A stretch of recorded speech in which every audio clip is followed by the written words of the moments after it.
Hello everyone, this is me Deepshikha and you are watching Hey Deepshikha. So today is my fourth video regarding the exams. मैंने बोला था कि एक time table पर video बनाऊंगी but वो मुझे खुद ही टाइम नहीं मिला, या फिर यूँ कहिए कि जो मेरी थर्ड वीडियो थी वो ज़्यादा नहीं देखी लोगों ने, तो मेरा मन नहीं करा। सो चलो जो भी है, आज मेरा एग्ज़ाम था और मेरा एग्ज़ाम हो चुका है, that was of inorganic chemistry. तो इसमें आज हम डिस्कस जो करेंगे वो है इम्पोर्टेंस ऑफ रिवीजन, कि रिवीजन करना इतना ज़रूरी क्यों है। होता यूँ है जनरली कि आप पढ़ कर जाते हैं और आपको लगता है कि हाँ सब कुछ पढ़ा हुआ है, सब कुछ आपको आता है, लेकिन जब वही क्वेश्चन एग्ज़ाम में आता है तो आपको ये लगता है कि मैंने पढ़ा तो था लेकिन ये मुझे याद नहीं आ रहा है। तो फिर जिसने पढ़ा है और जिसने नहीं पढ़ा है, ठीक है, जो पढ़कर ही नहीं गया है वो अगर वो क्वेश्चन एग्जाम में आ रहा तो कहेगा नहीं मैंने नहीं पढ़ा है, तो वो छोड़ेगा या आगे बढ़ेगा। लेकिन जिसने पढ़ा है और अच्छे से नहीं पढ़ा है, लाइक उसने पढ़ा हुआ है, उसको एक है कि हाँ मैं पढ़ कर गया हूँ और वही क्वेश्चन आता है एग्जाम में, फिर भी वो नहीं कर पाता है। तो डिफरेंस क्या रहेगा कि जिसने पढ़ा है और जिसने नहीं पढ़ा है। सो अल्टीमेटली वो दोनों एक ही लेवल पे आ गए हैं कि जिसने नहीं पढ़ा है वो भी नहीं कर पा रहा और जिसने पढ़ा है वो भी नहीं कर पा रहा है। तो ज़्यादा दुख की बात किसके लिए है? जिसने पढ़ा है उसके लिए। तो इन दोनों के बीच में जो अगर आपको डिफ्रेंशिएट करना है, जिस पढ़े हुए से और नहीं पढ़े हुए में जो अगर डिफरेंस क्रिएट करना है, तो वो डिफरेंस क्या है? वो डिफरेंस है revision. Revision is the key. अगर आप पढ़ रहे हैं तो उसको रिवाइज करते रहिए, बिकॉज जितना हम आगे का पढ़ते जाते हैं पीछे का हम भूलते जाते हैं। तो ये बहुत ही गलत प्रैक्टिस होती है and I am telling you कि करिए, रिवीजन करिए, बट लास्ट मोमेंट पे मुझसे भी पूरा प्रॉपरली रिवाइज नहीं हो पाया था। That's why I thought this video is important today, कि रिवीजन करना क्यों इतना ज़रूरी है। आप सोचते हैं कि ये थोड़ा सा मटेरियल है, लास्ट टाइम पे हम 10-15 मिनट में इसको रिवाइज कर लेंगे, बट नहीं, ऐसा नहीं होता है। नहीं, नए टॉपिक्स को कवर करने से ज़्यादा इम्पॉर्टेंट है कि आप पुराने टॉपिक्स को अच्छे से करिए, बिकॉज एक बार आपने उन्हें पढ़ा है, लिखा है, ठीक है, उसके बाद आपको रिवाइज करने में उसे ज़्यादा समय देना है रेदर देन कि आप किसी नए टॉपिक को जल्दी जल्दी पढ़ रहे हैं। And this is the mistake which I committed today. मेरे थोड़े टॉपिक्स रहते थे तो मैंने उसको ज़्यादा टाइम दे दिया, लाइक 1 घंटा मैंने रिवीजन के लिए रखा था, लेकिन वो मुझे सिर्फ आधा घंटा मिला और लास्ट में ये होता है कि इतना सारा ये सारा रिवाइज कैसे होगा। तो जब पढ़ा हुआ आपको नहीं आ रहा तो कितना दुख होता है ना। तो ये थोड़ा सा ध्यान रखना पड़ता है कि जो आप पढ़ा हुआ है आपने एटलीस्ट वो आप एग्ज़ाम में पूरा अच्छे से कर कर आइए।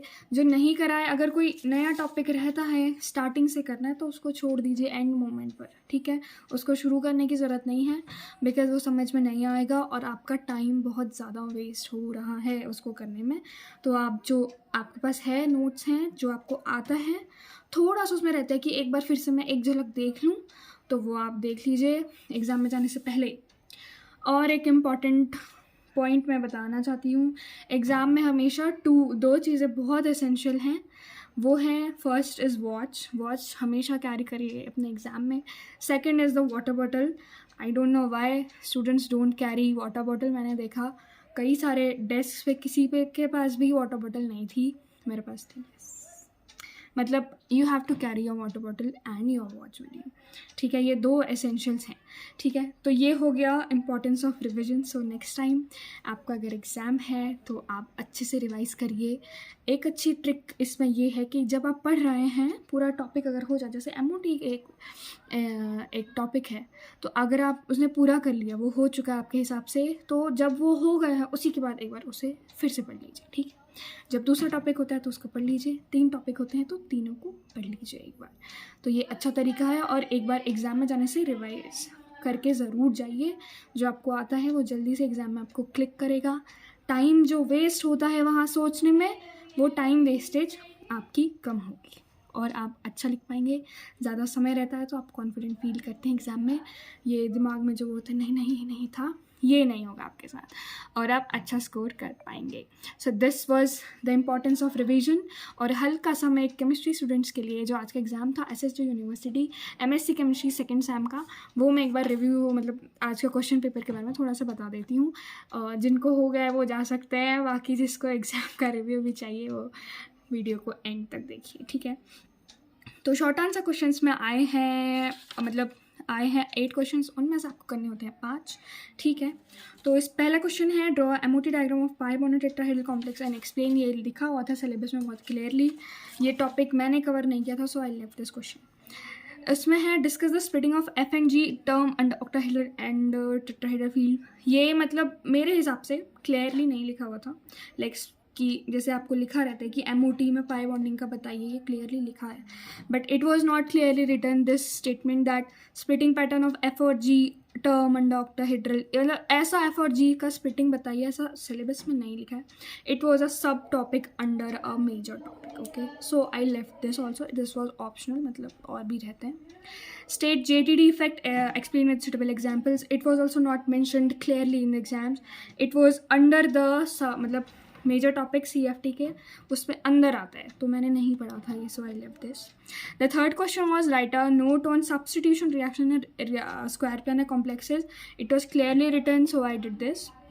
Explain diagrammatically the electronic spectra of TiS2O6. TiS2O6 was not mentioned, but electronic spectra was mentioned clearly, so I did this.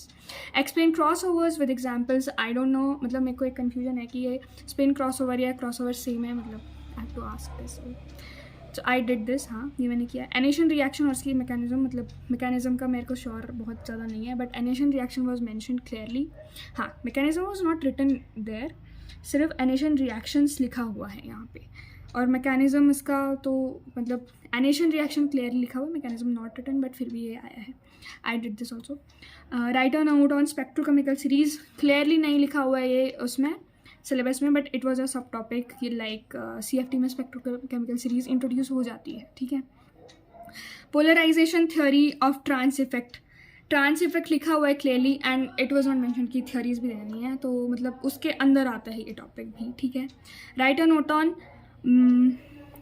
This beta and DQ, ये आता है आपका उसके अंदर, ये हाँ ये सिलेबस में क्लियरली लिखा है कि ये क्या है।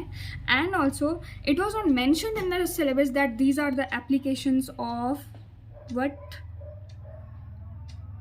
ये एप्लीकेशंस हैं, ठीक है, उसके मतलब जो ऑर्गल डायग्राम्स TS डायग्राम्स है, ये सारे इंटरकनेक्टेड है, उसके एप्लीकेशंस के अंदर आते हैं, ठीक है। TS डायग्राम्स के एप्लीकेशंस हैं ये तीनों। It was not mention in the syllabus कि ये TS डायग्राम के एप्लीकेशन है, बट दीज वर, अगर आपने पढ़ा होगा तो आपको पता होगा। YPT ये सारे जो हैं दीज वर नॉट, हाँ मतलब ये इसके सब टॉपिक्स भी हैं इस क्वेश्चन में, ठीक है। The next is what are LGOs। It was not clearly written, but अगर आप MOT पढ़ते हैं तो उसमें LGOs आते हैं एक टर्म, तो वो इसमें है, ठीक है।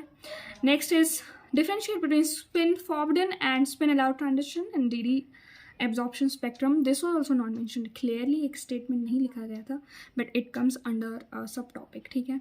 हाँ I did this also. And the last one is discuss magnetic properties of complexes based on CFT। This was clearly written, ये लाइन लिखी हुई है सिलेबस में आपके कि आपको यहाँ पे लिखा हुआ है magnetic properties of complexes of various geometries based on CFT, ये साफ साफ शब्दों में लिखा हुआ है, so I did this also.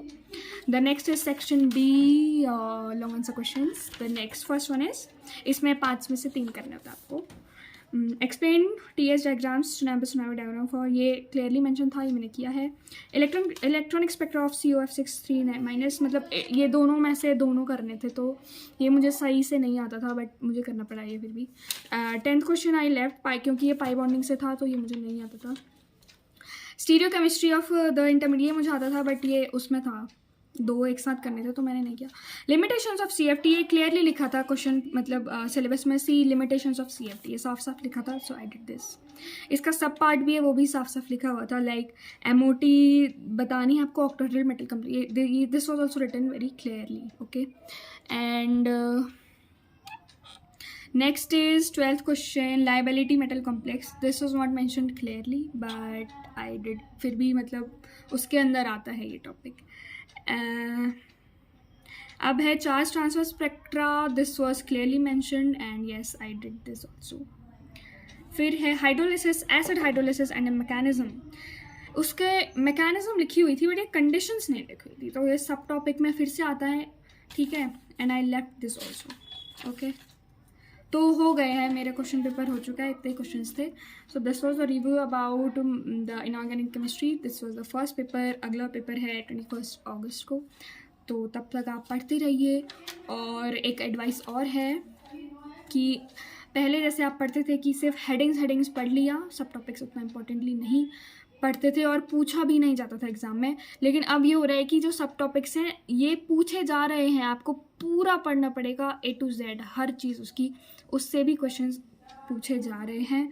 So I would like to advise कि आप पूरा पढ़ के जाइए, और सिर्फ एक बार नहीं, 3 बार एटलीस्ट उसको पढ़िए, तब जाके एग्ज़ाम में अच्छा स्कोर कर पाएंगे। Thank you so much.